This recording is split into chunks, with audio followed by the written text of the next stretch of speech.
Hello and welcome to the Point Blank Show. My name is Abhishek. Nvidia is among the hottest properties in the world right now. It is at the heart of an AI revolution that surrounds us. The outfit's founder, Jensen Huang, is quite a character, and few have had closer access to him than journalist Stephen Witt, who's written a fascinating book titled The Thinking Machine, Jensen Huang, Nvidia, and the world's most coveted microchip. Thanks a lot, Stephen, for joining in. Oh, thank you so much for having me. Thank you. You are an investigative journalist, and this must come very naturally to you. But I am given to understand that when you went to interview Jensen for the first time, you had pretty much researched everything that was written about him in the past. You read every article in the New York Times. You went through local papers. How was that first interview with the man who would have by then gotten used to answering in a machine-like, response, because he gets the same kind of questions? How was that first interview with him, Stephen? Yeah, it was great. Well, what I figured was Jensen, he allocates something like investments that will direct $250 billion of kind of capital and profit and revenue each year. And so if you do the math, roughly 1 minute of his time is worth like $1 million, right? So you can't waste time. And one thing I had noticed was that kind of the same questions were asked again and again, even though you could kind of go publicly find what those answers were. So what I decided I would do is draft for Jensen a list of questions that I was fairly sure no journalist had ever asked him before. And going back in the time, I'd found an old YouTube clip of Jensen where he was on a Chinese language television station, and they'd asked him about his wife, and he brought up this time that he'd almost died in a car accident. But they didn't follow up with any questions, and he didn't give any more information. So my first question to Jensen was, tell me about the time you almost died in a car accident. And he kind of like sat up like this. And he was like, oh, you heard about that, huh? And then he sort of like his demeanor completely changed. He'd been sort of like hostile and grumpy and not wanting to be there. And suddenly he like opened up a ton and started talking about all these details from his life that I don't think anyone had ever heard about before. And so for the next hour, I just asked him a series of what I thought were completely brand new questions. And this turned out to be, I didn't quite know this at the time, but I got lucky.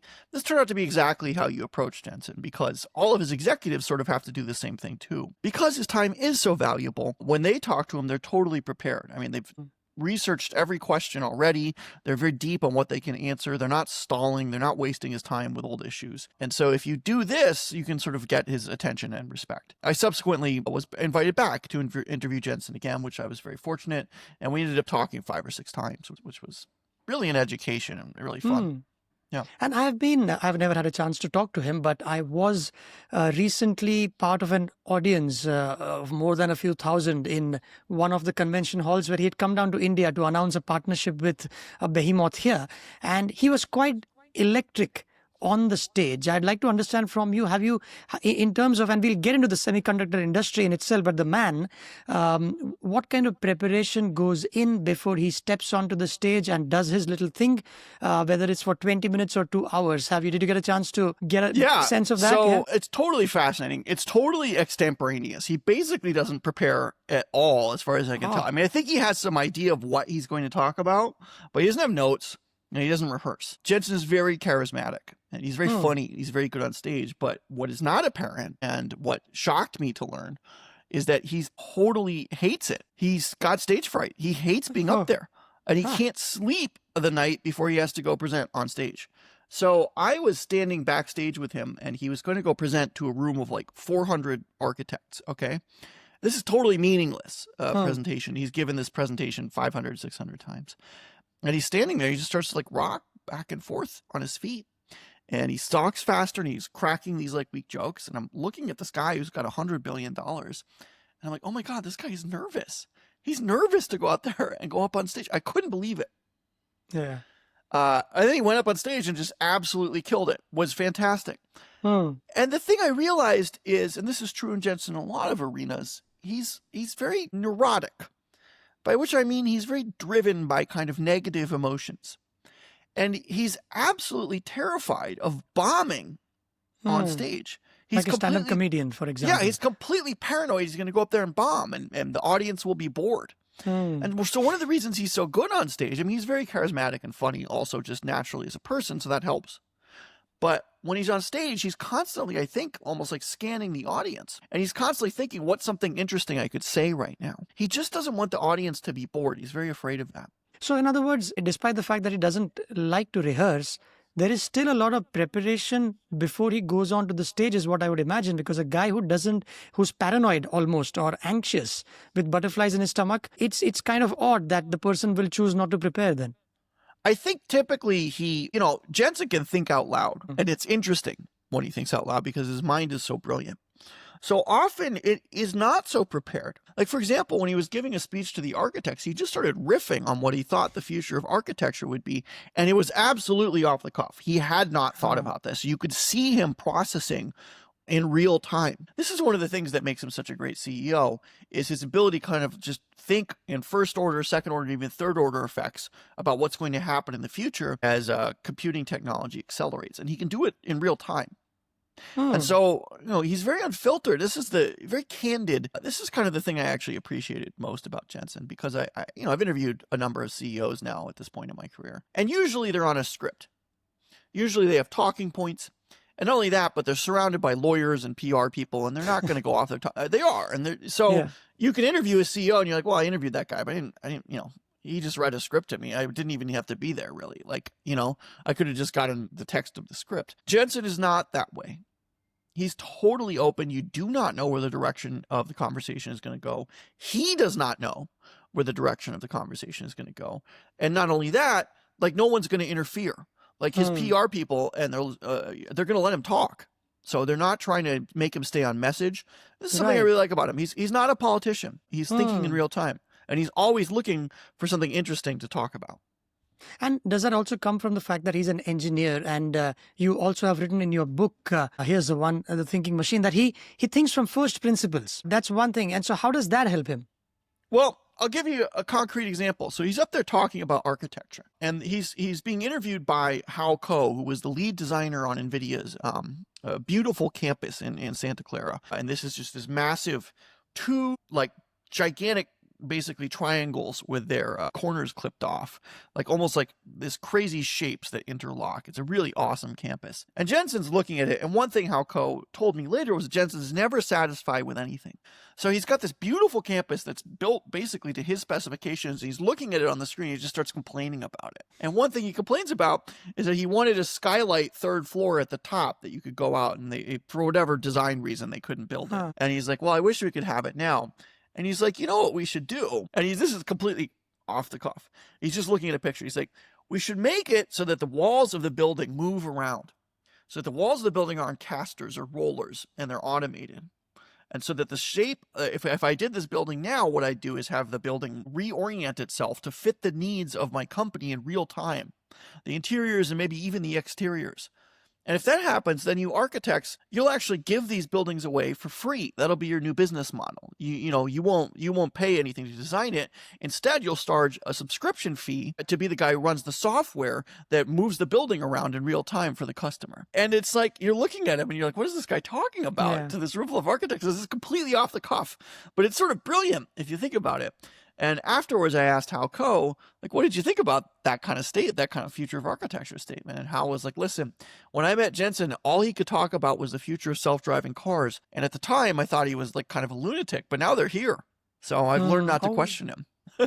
Yeah. And he's also in an industry which, unlike, let's say, soaps, for instance, every few years, the technology is ripped apart. You have to start from scratch. If you are caught napping, then you are pretty much obliterated. And there are many examples that have become cliches in business journals and MBA colleges. Now, how does he prepare? How does he track the next wave? You talked about talking about driverless cars when they were science fiction, maybe. But how does it? Because semiconductor business is a ruthless business, isn't it? Yes. Well, what happens is basically you can just think of each process node or each next generation of semiconductor manufacturing as like a new hand at the poker table. And whatever happened in the last hand doesn't matter anymore. You've got a new hand, because you have to really almost reinvent the product in terms of the number of components that are going to be on it. It's going to be like, 3 or 4 times more than it was last time. And you have to actually reinvent the entire manufacturing process each 3 or 4 years. It's like they got to rip out the printing machines and put in new ones. I mean, it's crazy to think about this industry. And as a result, being on top in one cycle is not a guarantee that you would be on top in the next cycle. Not at all. In fact, it's easy to come in last in the next cycle, even if you weren't first in the previous one. So this is really a tough business. And Andy Grove, the former CEO of Intel during the period when Intel was very successful, entitled his book, Only the Paranoid Survive. And Jensen has really taken that to heart. Remember, I said he's neurotic. He's completely terrified that Nvidia will fail. And this is actually what I think motivates him. This is what he spends most of his time thinking about, is the what's going to make Nvidia fail, why Nvidia won't be on top, rather than what's going to make them succeed. And this is what drives so much of what he does. And his fear of failure, look, he's got big competitors, AMD, Intel, Google makes its own chips, Huawei, big competitors. He's also got little competitors, right? Little guys who want to be the next Jensen, more startups who are looking to innovate and kind of chisel away at him from below. Yeah. So he's got both sides. And he's constantly thinking about how to position and move Nvidia to make it harder for both his competitors and the startups to come after him. That's really what motivates Nvidia, and it's really what kind of makes it successful. There's a positive element to it as well. I think Jensen is entranced by this technology. I think he views it as a privilege to work with it, and he enjoys doing it. But you'd be surprised to what extent Jensen has created almost like a mental torture chamber that he lives inside of to motivate himself. Wow. I've never met anyone who's like, he just beats himself up every day. It's crazy. Yeah. He must be a nightmare for his colleagues then, huh? He's not so easy to work with, that's for sure. Partly he has a bad temper. So he will scream at you. So if you mess up at Nvidia, you can pretty much, and you're kind of at the executive level, you can kind of count that you'll be asked to stand up in front of a room full of people and kind of explain in detail everything that went wrong, why you screwed up, and then Jensen will just deliver a withering analysis of your performance. He will dissect you, and he will yell at you too. So this is not so easy, I think. This is hard for a lot of people. It's a certain kind of person who works in Nvidia. Yeah, but having said that, Stephen, you also talk about many stories in your book where colleagues who have been given that dressing down or the hairdryer treatment, they've come back and told you that, look, he's ruthless, but his heart is in the right place. One of the colleagues said, and I quote, his level of forgiveness is high. And he is a guy who was berated. I mean, so how does that work? Because that is quite a deadly combination, is you're sacrificing your family time for somebody else. Jensen, in this case, you are always teetering at the edge. And yet they talk pretty well about him, and that's coming from the interviews that he did. How does that work? Well, first of all of those people who sacrificed all that time to work in this difficult environment with a somewhat difficult person now have several $100 million. Right. So their loyalty has been repaid massively as this company has become the largest company, the most valuable company on earth. Right. So that's a way to get people to like you. Sure. But the other thing is that Jensen's actually a very tender person most of the time, actually. Most of the time he's really charming, charismatic, and nice. You know, if something goes wrong for an Nvidia executive or employee, he's the first person there to offer help. He pays for his employees' medical bills. He's generous. He's a generous employer. Even mid-level managers get a lot of stock compensation. So they pay well, and he can be very compassionate and understanding, and he never really wants anyone to leave. I remember somebody told me one anecdote of a guy who just chronically kept screwing up, and he got demoted, I think, twice. He got 2 demotions, but Jensen wouldn't fire the guy because he just needed him to show, I think, even to the organization that, you know, even if you mess up here, we reward, as an organization, we reward loyalty here. You know, you'll get demoted, but we won't fire you. And they have a very high retention rate of employees, especially for a Silicon Valley firm. People don't leave. You know, their kids are working at Nvidia who grew up there. So Jensen's kids work for Nvidia. So this is pretty unusual for Silicon Valley, which tends to have extremely high turnover. This kind of like, it's almost like Jensen has created, I would describe it as a cult or like a religion around himself. I don't want to say cult because it's not abusive, but it's like a religion. And he's like the prophet, right? He's the prophet who makes predictions about the future. He's the seer. And his employees follow him, like they would follow him out the window of a skyscraper. You know, they really would. They would just die for him, as Jens Horstman said. It's because he kind of rules with this combination of love and to some extent anger, but also because he's a visionary. And not only that, his visions mostly come true. And if you're around, if you're standing near Jensen when one of his visions come true, you make a lot of money. There is an interesting section in the book where you talk about how he governs in a way that any one of his colleagues or employees could be the most important person in the company, depending upon which way the industry is growing, and that it's a flat hierarchy. There are no COOs and CXOs. There are 40 VPs that report to him, and everybody has to contribute. It's not like a manager these days is expected only to supervise, but here everybody has to get their hands dirty. And is that the culture then? Yes. So the culture is basically, I think if he could, the org chart would be him and then 30,000 people, all with the same title, working directly for him. Now, functionally, that's impossible, but it's still, your average CEO is going to have one CEO at the top, and then like an E-staff of 8 to 12 people who he mostly interacts with. Jensen is like 60 E-staff, and so he's just like managed. Now, one way he's able to do that is his E-staff are superbly competent. Many of these people could be CEOs in their own right. So, he will go and give a fairly limited amount of instructions to one of his more capable managers and say, go do this. And that will be it. That guy will go away for 3 or 4 months and just come back with something finished later. He doesn't need to be constantly micromanaged. He trusts these people a lot. And because he creates such an intense work environment, they, I think, feel like they can't let this guy down. And they'll do anything to make it succeed or work. And also, they know not to pester him and waste his time. So in this way, he's able to really manage far more people than the average person, say, I could, right? The other thing is he's just working nonstop every day, all the time. He's working 14, 15 hours. He basically works till he collapses from exhaustion each day. And wakes up and just does it again. I don't know when he sleeps. He doesn't seem to sleep very often. He just basically is constantly doing this kind of work. The other thing he does as a management technique is he has actually every employee in the entire company send him an email at the end of each week telling them the 5 things they're working on, the 5 most important things going on in their job. So, he's got 30,000 emails. He can't read them all, but now he can use AI tools to summarize them.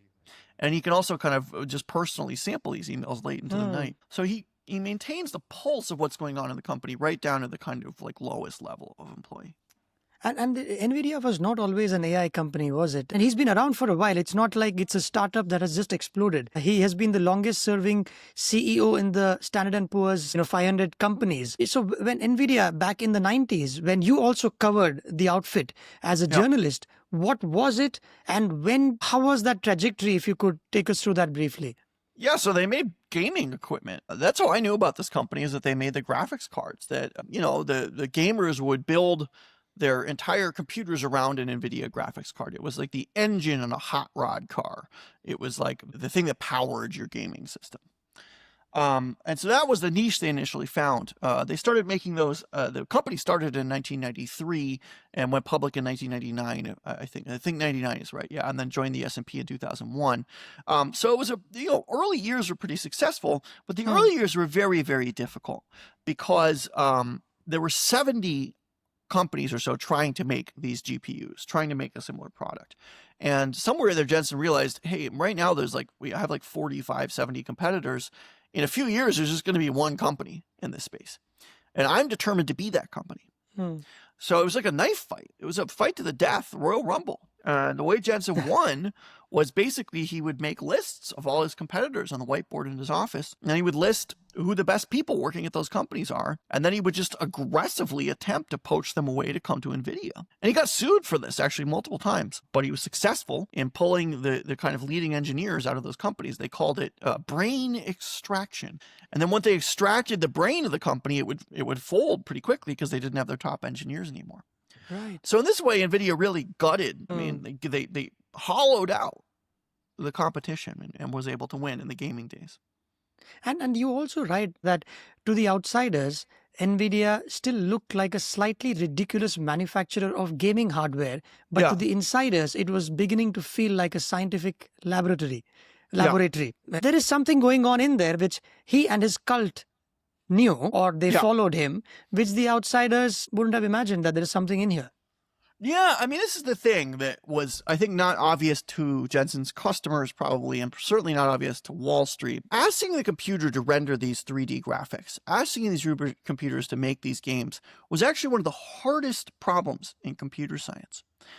But because the output was, like monsters and gore and car chases and gunfights, it didn't look hard. Hmm. The output looked kind of trivial and silly and juvenile. But what they were doing to make that stuff was extremely difficult mathematics, and it had to be done with high precision extremely rapidly. And this was actually in many ways NVIDIA's secret. The graphics they were building, there was basically infinite demand. No matter how well you rendered the game, there was a certain kind of customer that would pay almost any price just to have the game even a little bit better graphics. Yeah. They basically had no response to price. And so NVIDIA realized it could start raising the prices of its graphics cards to $2,000 to $3,000. Now they're $4,000 for the top end, highest end NVIDIA gaming card. I mean, this no longer is really what powers the company, but they still sell these cards. And people would buy them. Oh, there was a certain kind of like well-compensated ultra gamer who was addicted to the product who would buy these cards. And that's what really fueled NVIDIA's scientific work, was the money coming in. You know, the gamers, they were the best kind of customers. They were addicts, right? Yeah. They were addicts. They were addicted to the product. They would game 2 to 4 hours a night, if not more. And they wanted to do anything they could to render the game better. And so NVIDIA's kind of key innovation was to take these extremely complicated games and circuits they were building for these gamers, take the money that they were getting from selling these cards to these gamers and invest it in this ambitious R&D project that would open up these cards, not just to gamers, but also to scientists and industry. Hmm.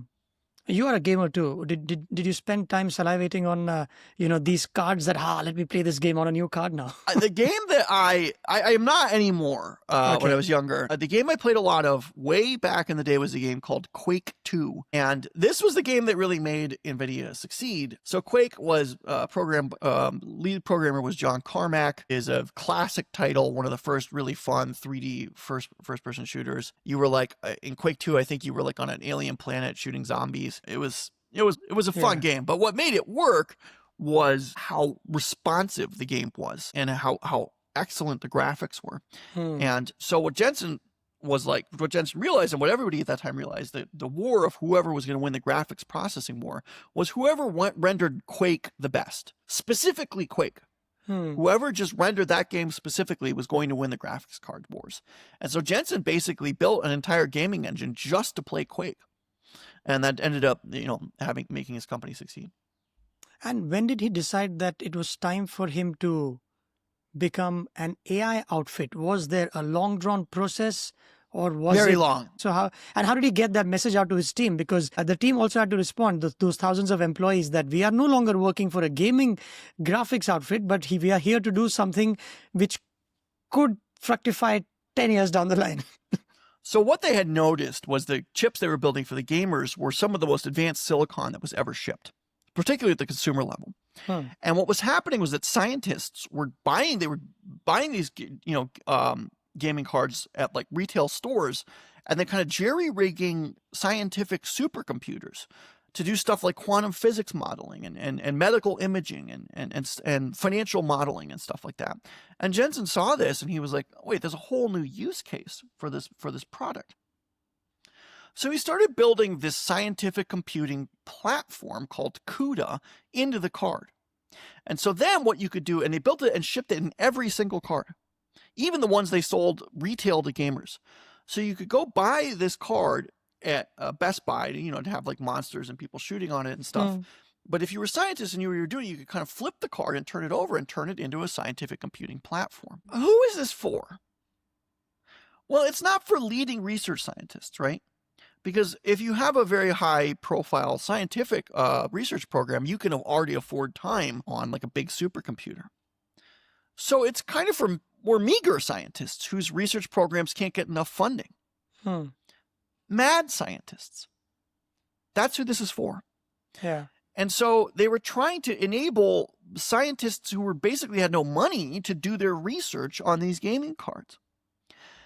And they would list applications and potential applications, and they had like, oil prospecting and various quantum physics simulations and stuff. But one thing they didn't see was AI. They didn't understand, and they didn't think that AI needed a lot of computing power. And the AI guys also did not think they needed a lot of computing power. But sometime in 2010 or 2011, a research group in Toronto started moving its AI research onto the GPUs, onto these cards. And remember, these guys have no money at that time. At this time, AI was very unpopular. There was basically zero, closer to zero than any other number, venture capital investment in AI. And to go into AI was considered to be throwing away your career. It was a career graveyard. So these academics in Toronto with no money, right, bought 2 gaming cards retail. I think they were like $500 each, and jerry-rigged a supercomputer that they ran in one of the research students' bedrooms. And they trained a neural net on it. And so neural nets were not popular either. Even with an AI, they weren't popular. So these guys really were mad scientists, trained it in the kid's bedroom. And the next thing you know, they've got the best AI the world has ever seen. And that's Jeff Hinton's group. He later won the Nobel Prize. And the graduate students were Alex Krzyzewski. AlexNet was the name of the program. And you'll probably have heard this name. The other graduate student was Ilya Sutskever, who has a kind of ubiquitous figure in AI, went on to develop ChatGPT. So those are the 3 working in a bedroom with no money. And they build like kind of the first real superintelligence the world has ever seen. Or what are the seeds for what are going to become superintelligence in our era. And so Jeff goes to Nvidia. He's like, hey, guys, we are doing incredible things with your card. Can you send me a free card? And they were like, no. Because Nvidia didn't have a single person working on AI at that time in 2012. Right. Nobody. But then they got wind of it, and Jensen saw it, and he started to interrogate it. And he gave himself a research project where he was going to learn everything about neural networks. And so in 2013, at his big GTC conference, he lectures for 2 hours. He doesn't mention AI one time. In 2014, it's the only thing he talks about. So sometime between 2013 and 2014, Jensen, and this is true, I've heard this from the company, sent out an email, a company-wide email, saying we are no longer a graphics card company. We're pivoting. We're now an AI company. We make AI hardware. I want everyone on board with this. That's what we do now. And he took Brian Catanzaro, who was at the time basically the only AI employee out of 8,000 at Nvidia. And he said, Brian, I want you to imagine that I've taken every employee at Nvidia and marched them out into the parking lot, all 8,000 of them. You are now free to select anyone, any number of people that you need from the parking lot to come work for your team to build our AI platform. So he just really pivoted the entire company to do this. And, now they're very successful. And sorry, go ahead. He really got it. I mean, he just got it before anybody. Yeah, and it must have been quite a revelation for, you said Brian, I can't pronounce his last name. Catanzaro. Catanzaro, the mad scientist. Now, when he's on stage talking to experts who have spent, years or perhaps decades in artificial intelligence as they knew it, with textbooks that you say that did not have more than 1,000-page textbooks that only had 10 pages dedicated to neural networks. But it must have been quite something where there are few people wanting the world to see, look here, this is where the future is going to be. But you needed somebody like a Jensen to acknowledge that, okay, that is indeed the route to take. As they were developing these systems, what NVIDIA had always been looking for was something like 3D graphics, which had infinite demand. No matter how much computing power we supply these 3D graphics gaming customers, they're always going to come back and ask us for more. Always. We're never going to satisfy what they want. And NVIDIA was always looking for another kind of customer with a similar demand profile. And Jensen realized AI customers would be exactly the same way. No matter how much computing power we give these AI customers, they're going to come back and ask for more. That was the leap. That's what he saw. And that's why he invested so heavily in it. He'd been spending his whole career looking for another thing like this. And he would write on the whiteboards in his office this acronym, OIALO, once in a lifetime opportunity. And he believed that. He was like, this is for all of us, the greatest opportunity we've seen in our lifetimes, the greatest opportunity to change the world with our technology. Gaming was great, but it didn't change the world fundamentally. I mean, it had an impact, but it wasn't it wasn't a revolution. I think Jensen saw very early, maybe even almost before anyone else, him and Jeffrey Hinton and a few other visionaries, but it was really Jensen who saw the hardware side of it, that this hardware was just going to change the world, and he had to step on the accelerator as quickly as possible so he could be the first and basically only provider. And I like the way you put it, and I quote you from your book. You write that for a decade, he had stood at the prow of the ship scanning for land. Now it was as if he had found Atlantis. Yeah. Atlantis was good because it's like you couldn't even think such a thing would exist, right? It seems fake. Yeah, absolutely. And for the layman, Stephen, if you could explain how this works. When I enter something on GPT, whether Right. I put a text and ask it to polish it, or I'm asking for something, what exactly happens in the data centers, couple of which you may have visited, in the frigid climes there? What exactly is happening, and what does NVIDIA do there? Right. Okay. So there's two phases to AI. There's training, Uh-huh. where we make the AI, and then there's inference, where we ask the AI questions. So what you're calling is the second one, inference. We're going to ask the AI some kind of request. We type our request into the ChatGPT web portal, let's say, or we speak it into our phone. It's taken via broadband to a data center, which is a gigantic, basically airplane hangar sized building filled with racks and racks and racks and racks of Nvidia computing equipment arranged like library stacks shelving, each of which is going to have a very powerful collection of microchips in it. So the request shows up, and then it's going to go to the AI, and the AI is this giant grid of simulated neurons. And it's going to process this request by doing tons and tons of calculations, and specifically a certain kind of calculation called a matrix multiplication. Matrix multiplications are very kind of computationally intensive. There's a lot of, they're expensive to do. And this is why you need so many microchips. So they do all of these matrix multiplication calculations, and then they kind of come up with the answer. They build a picture you want to look at, or whatever it is, write your song, write your essay, and then return it to you back through the pipe. That's what the data center does.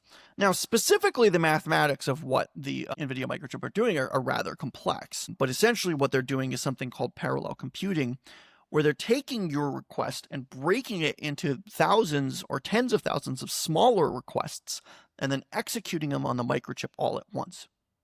Now, that was a new paradigm. Your CPU in your laptop doesn't do that.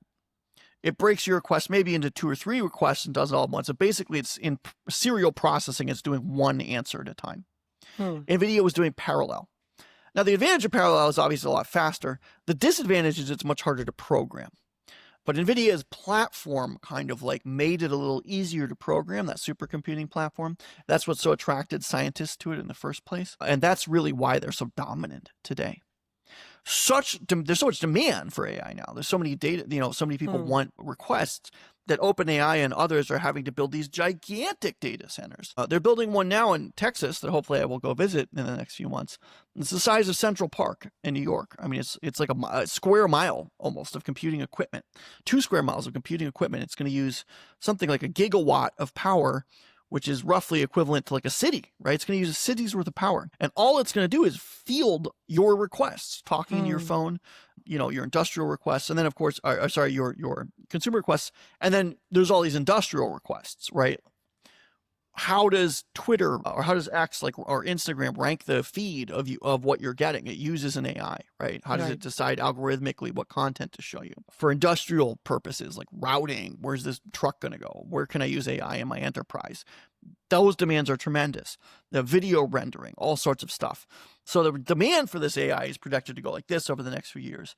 And we're at the beginning of $1 trillion data center build out that's just starting now. Jensen calls these AI factories, where data goes in and intelligence comes out. That $50 billion that they're going to spend on this facility in Texas, all right, well, there's power, there's electric power, there's water, there's land, there's construction costs. That all costs a lot. But the primary cost of that $50 billion is buying Nvidia microchips. And that has made Nvidia today the most valuable company in the world. And do you reckon NVIDIA, like some of its not predecessors, but some players in the industry, what they do is they encroach into the territory of their customers and start building the softwares themselves? Do you see NVIDIA doing what an OpenAI does, or will they keep that as a hobby project internally? Will they step into Jensen would never. I mean, they do build internally their LLMs, but they're not trying to win the LLM race. They're too far behind, and Jensen knows that. He wouldn't even want to. There's too many participants. Why are they going to get in the knife fight with Google and Amazon and Anthropic and OpenAI? Jensen would never go there. He would much rather sell all those guys software, right? Yeah. In the US, we have a saying, during the gold rush, you want to be the guy selling the shovels. You don't want to be the guy out there prospecting Yeah. for gold. You want to be the Yeah. guy selling the equipment to the gold miners, right?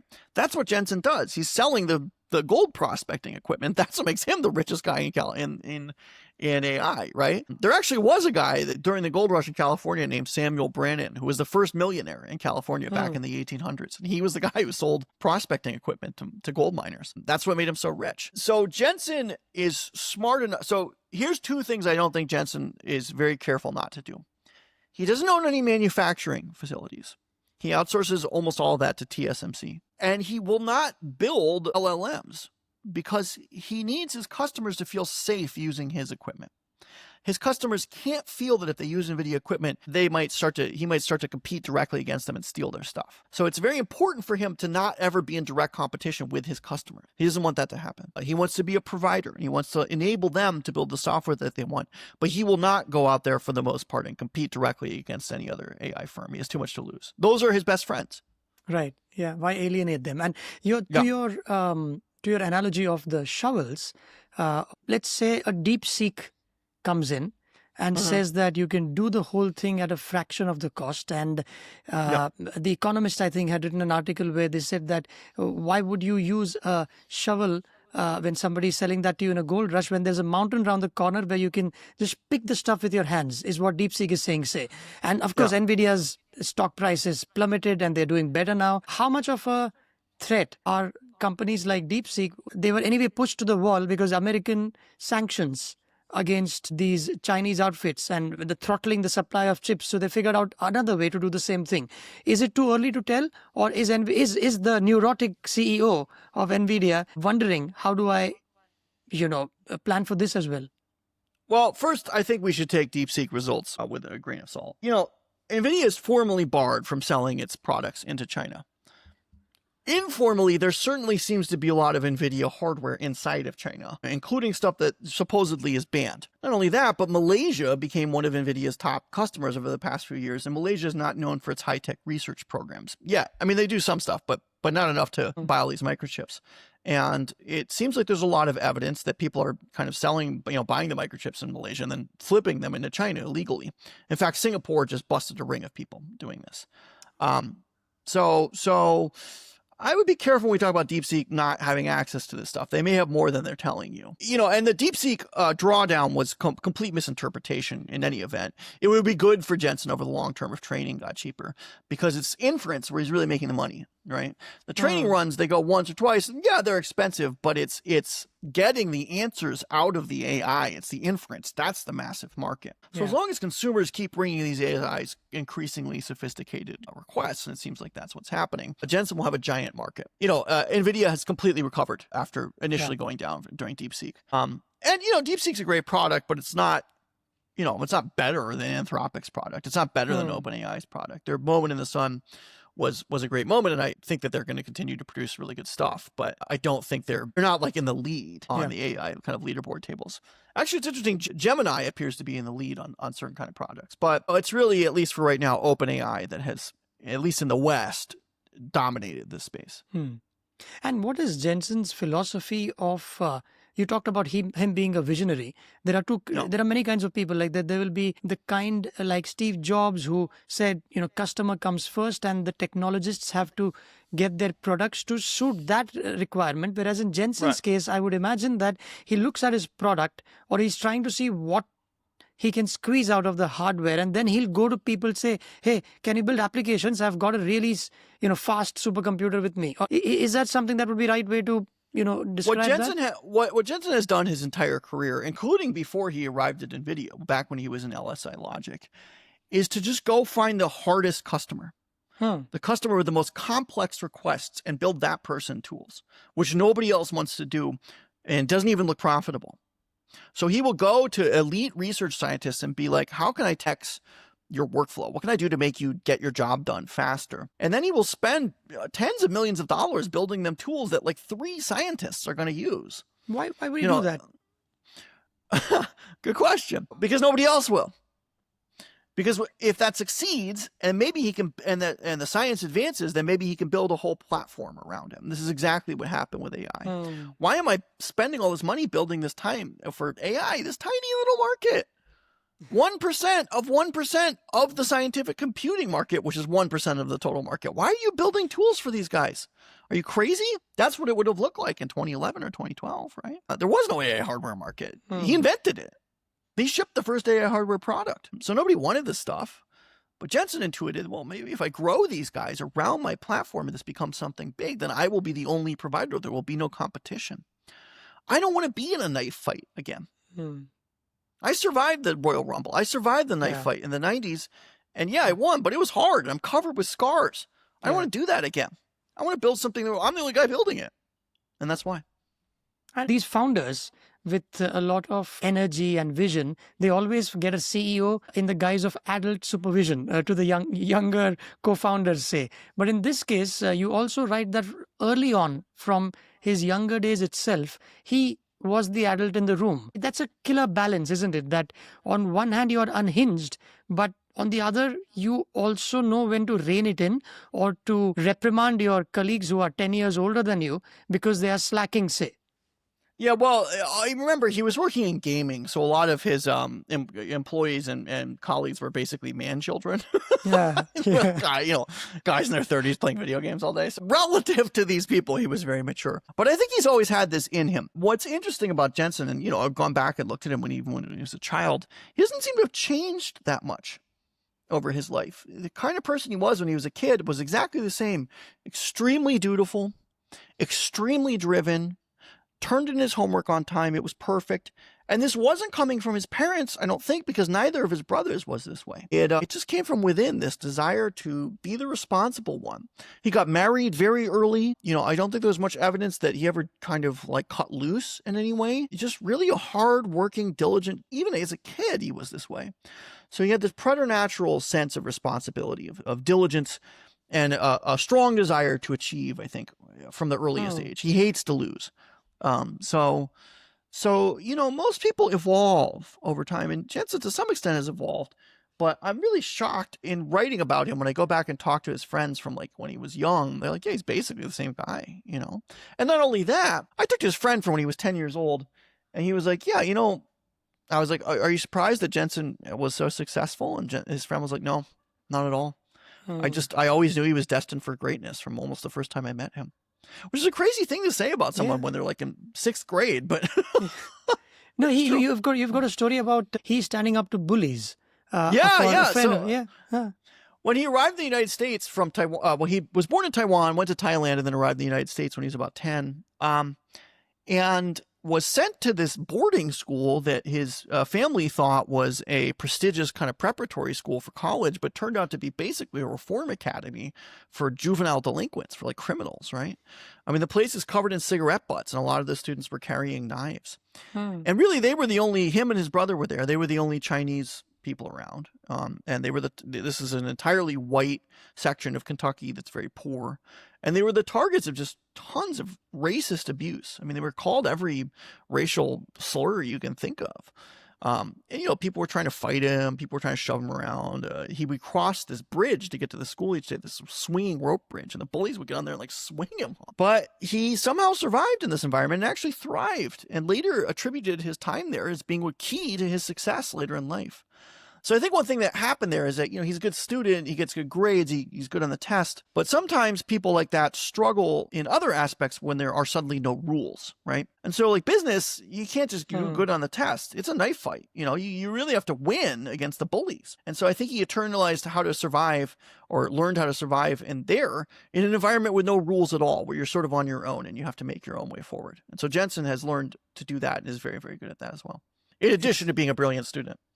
Excellent. And also, despite being a CEO and working his ass off, he does have time for table tennis or ping pong, as is known. And does he still do that? Because it looks like he's really good at it, is what you write. Well, he was super good at it, and then he kind of got back into it. But the thing is, when AI came along, he basically dropped everything in his life that wasn't AI and just devoted himself almost monastically full time to just doing AI and really nothing else. So it just kind of absorbed him and consumed him. And that's been true for 10 plus years now, 11, 12 years. I mean, it's just been AI all the time. I think that he feels correctly that this is it. right? I mean, this is the biggest thing to happen in maybe the history of computing. One of the biggest things to happen in the history of science, maybe. Yeah. Arguably the single most important invention of all time if the predictions pan out. So I think he's just so driven to be at the center of it. And again, it's neurosis. He's terrified of missing out on this.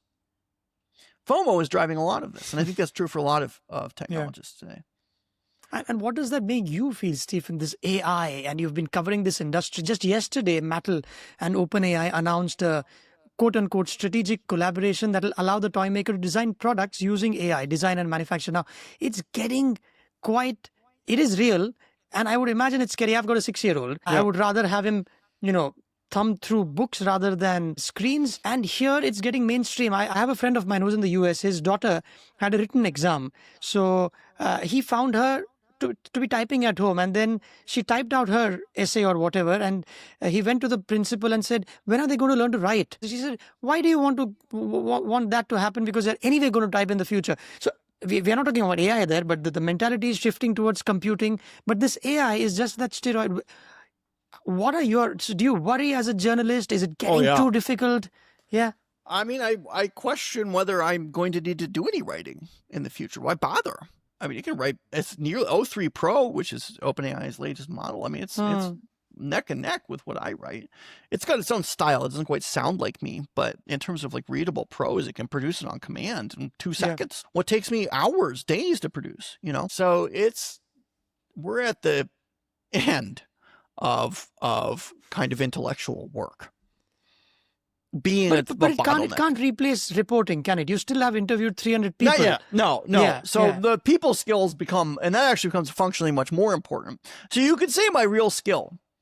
I'm glad you enjoyed my book. I'm glad you thought it was fun to read. But you could say my real skill is getting Jensen on the phone, scoring an interview with Jensen, right? That's hard to do. Yeah. Not only that, because see, in the end, it will make your prose, anybody's prose, better. And of course, you also need to have prompts which is very flowery, purple prose, the AI that spits out. Obviously, you can give it prompts for it to do better, but you can't, facts, you have to be grounded. You have to talk to, people, right? Human beings. What I could never quite get it to do, and I've experimented with this, is just feed all my notes into it, and then it produces the prose out that I need. It just can't do that yet. And, for this book, most of the stuff was recorded and there were AI transcripts of it. So in theory, it had all the raw source material. RAGs, or retrieval augmented generation, could maybe build something like this, but I just haven't seen it personally yet. Now, journalists are not the top market for AI scientists. I can't pay that much money. I'm like the mad scientist before. I need someone meager to come and build a tool that not that many people are going to use to make it work for me. But I think probably we're getting closer to that. It's possible we could do it now. The last time I tried to do something like that was with an older OpenAI model, and it just didn't get it.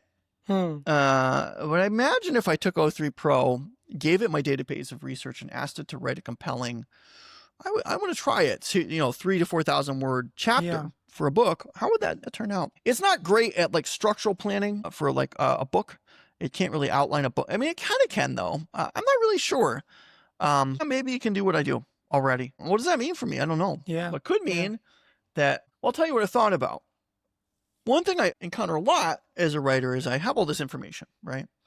And some of this information is very technical. Some of it's really more of interest to investors and financial people. Some of it's just human story stuff. And I constantly have to guess what I'm supposed to put in the book, who the median reader for the book is going to be, the average reader, and what they care about. Because of the thousands of hours of research I've done, only 1% of that is going to make it into the final product, right? What if I didn't have to do that? What if the reader came to me and they said, I'm a microchip designer with 10 years of experience. Or I'm an investor and the stock is in my portfolio, but I don't really even know what they do. Or I'm a teenager and I want to be the next Jensen. Then maybe the book could access my knowledge database of what I've built and then write the prose on the fly to meet the needs of that particular reader. So the book evolves from being this kind of static printed document to this much more dynamic and interactive knowledge database. Maybe AI can make that happen. And I'd like to experiment with systems like that. All the best. That is for some other day. But Stephen, congratulations yet again on a brilliant book, which has not been written by AI, but by a human, and with so many interviews. And you also write that Jensen is among the most difficult interviews, or rather difficult person to have reported on. So it's not. It looks very fun and effortless in the book. Obviously, a lot has gone into putting it together. Yeah. Jensen does not like to talk about himself, and this makes it kind of tough. Jensen is very much kind of like, I wouldn't say it modest exactly, but he just hates talking about himself. It makes him visibly uncomfortable. Because everybody, these billionaires, most CEOs are egomaniacs who love to talk about themselves. Jensen has a fair degree of what I would describe almost as self-loathing, and so I think he feels like, I'm serious. And so I feel like maybe to some extent he's just not comfortable doing it. He feels like he's bragging or something. I don't know. It's funny because in other times he seems very entitled and egotistical and self-indulgent, but he's got this kind of like complex duality of extreme belief in himself, but also like intense self-loathing. Thank you very much, Stephen, for your time on the podcast. It was brilliant. Thanks so much for sparing time. It was great talking with you. Thank you. Okay.